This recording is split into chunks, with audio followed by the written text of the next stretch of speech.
pasito a pasito, suave suavecito, nos vamos pegando poquito a poquito. Y es que esa belleza es un rompecabezas, pero para montarlo aquí tengo la pieza. Despacito, quiero respirar tu cuerpo despacito. Deja que te diga cosas al oído, para que te acuerdes si no estás conmigo. Despacito, quiero desnudarte a besos despacito. Firma las paredes de tu laberinto, hacer de tu cuerpo todo un manuscrito. Sube, sube, sube, sube, sube. Quiero firmar tu pelo, quiero ser tu ritmo, que le enseñes a mi boca tus lugares favoritos, favorito, favorito, baby. Déjame pasar tus horas de pelo, hasta provocar tus gritos, y que olvides tu. Everybody see the code down there? Did I tell you guys there was a spot out here that was 80 feet deep earlier? Remember that? That's what? Did I tell you there was a boat sunk back here? The Robert E. Lee, right back there is where that was happened. They towed the Robert E. Lee back here because it had sentimental value. They wanted to, it was the first riverboat here. They wanted to forever remain part of the Lake Lure. So they towed her out there in the middle of that cove over there. That's where it's 80 feet deep. They put a bunch of holes in it. What do you think happened? It sunk. It did not. It wouldn't sink. There was a big wooden boat, so they put more holes in it. What do you think happened? Yeah, you've been on my tour. You're right. It still did not sink. So they brought out. There was a jail nearby, so they went and got some inmates and they got some rock. And they went ahead and started putting rock on this boat, one rock at a time. 3 tons of rock it took to put on that boat before it finally sank. And when it did, it sank in a hurry. Now they rescued the guys off, so nobody got hurt that day. One of the cool facts about it is you can float over there in a kayak, paddle, or a canoe, and if you do it in the wintertime, the water's a little more clear than the summertime. They say you can see that boat down there. The water's like glass if there's no wind. I have yet to see that, so I can't confirm it, but that would be a cool float if that's in fact true.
Down our way. It won't make it home.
Now this structure over here belongs to the Evergreen, and it is for rent. If you wanted to rent this structure, you would just check with the Evergreen. It is a very cool place to watch nightfall on the lake.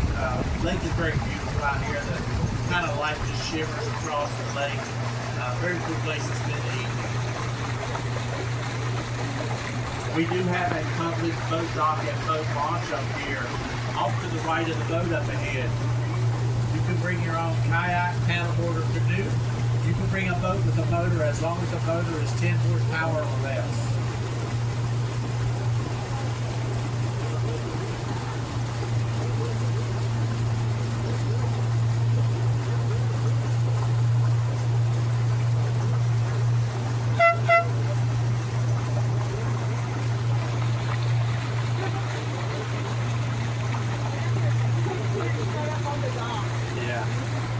I guess that's cool unless there's somebody else who wants to use it.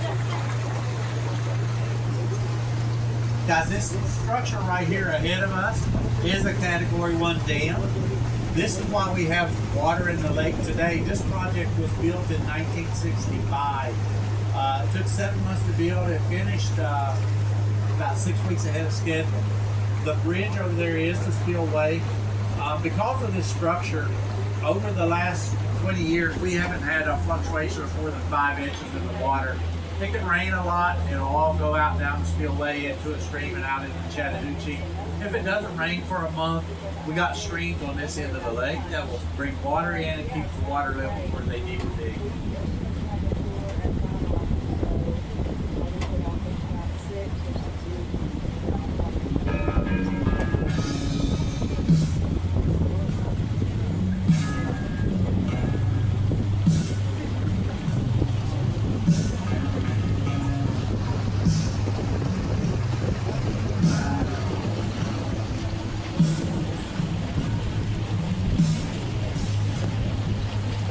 Used to spend my night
looks like the cables cross over.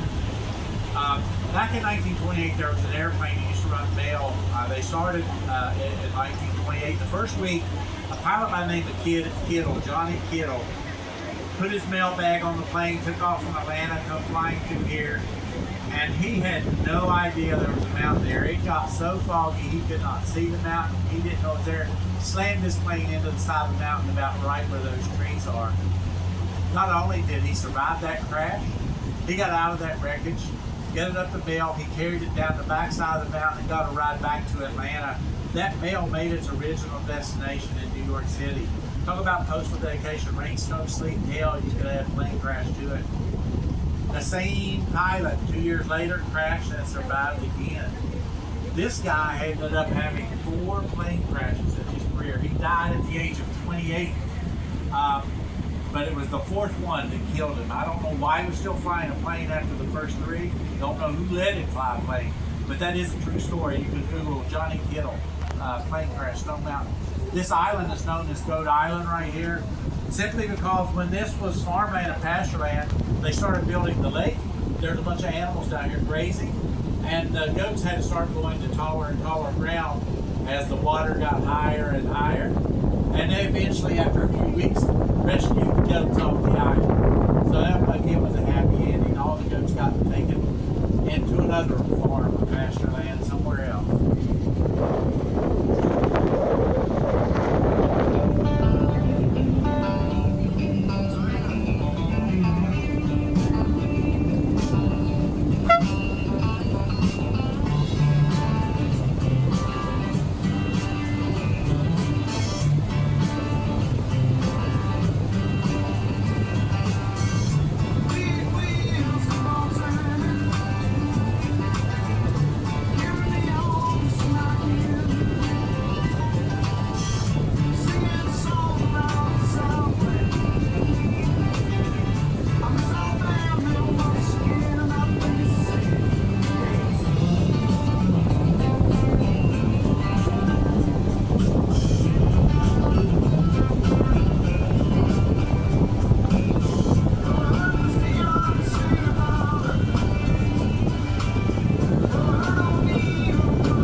I'm gonna go backwards. Hold on. No, it's fine.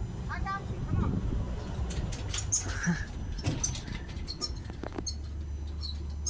I got you. I got you. I'm coming to you. Don't reach out there.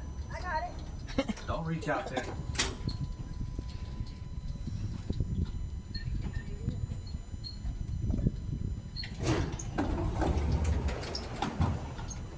Got the price, got it.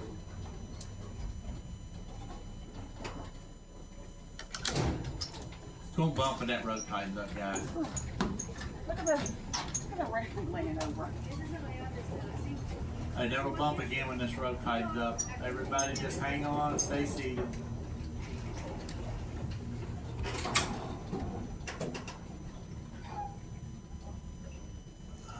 Was giving you a little slack that time and didn't do it, right? Last time I was not giving you that slack and we couldn't do it. Alright, you good there? Yeah, good there. One more rope, guys.